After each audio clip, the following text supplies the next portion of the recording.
Good day, brethren. This is the Good Captain from Captain's Custom Works, and here for the second installment in this series of handmade instruments, and hopefully I'll do slightly better at why I picked an instrument I wasn't the most comfortable with for the first episode in this series is beyond me, probably because I figured, you know, better have the trial by fire.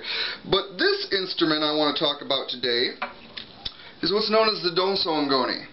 Now, Donso Ngoni translates approximately to hunter's harp, and this is an African instrument in its original incarnation, and this is again a little more of my spin on it. This has got a steel body as well, plain to see. Traditionally they would have a gourd or calabash body like a lot of traditional instruments. But again, that's one of the wonderful things about traditional instruments is you make them out of what you have, and so that's what I've done. I like the steel body. It carries nicely, got a good tone on it. Another thing that I happened to have was the hide head that I used on this one actually was the original head that was on my djembe that my very, very good buddy Shag, Benjamin Martin Shahi Cristo Javier Garcia Spitz, or if you know him from the Chicago Burn Crew, maybe Ben X or Poppers the Clown. Don't look him up. He gave me a djembe that he brought back from Africa when he was teaching English there, which is what he does when he's not being insane in Chicago. And when the head finally split off through wear, I made this out of it because that's what you need to do. Another big difference is this has the bracing and handles are a little different than traditionally would be. They'd usually go over to the neck in kind of a triangular fashion, and because I was so comfortable with my Camel Ngoni, which is one we'll cover later, and not as comfortable but used to playing my Kora, which has similar handle and bracing structure, I just made this one like it because it's neat and gave me another opportunity to work in some used drumsticks, another recycling touch. Also, of course, modern geared tuning machines, which are really handy. The traditional instrument would have a leather ring that the strings would be tied to, and you just have to jam it up the neck to get your tune, and not the easiest thing in the world. Although these nylon strings, they actually hold tune pretty darn well once you get them where you want them, so hopefully you don't have to screw with pounding that leather ring up the neck too much if you've got a traditional one. And it's an interesting little thing. It's got a funny tuning on it. 6 strings.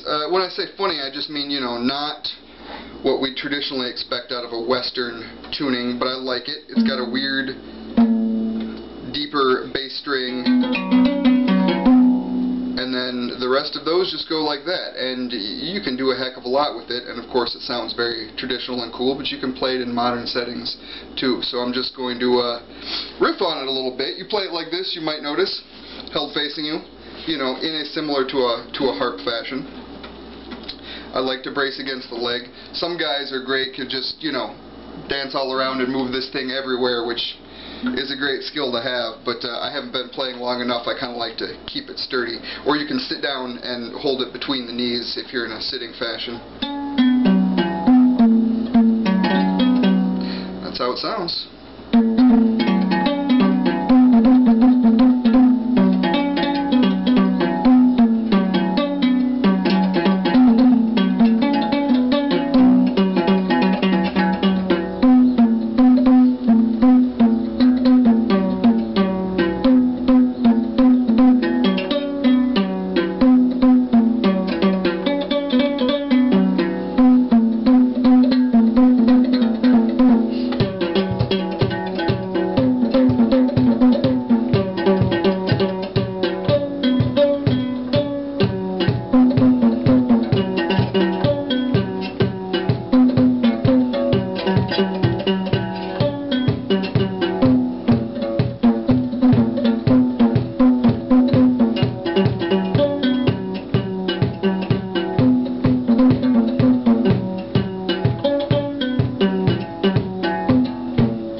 fun, and its simplicity in structure really lends to improvisational jamming.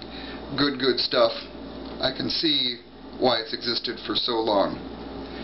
We'll show you a little variant on this in the next one. Much love.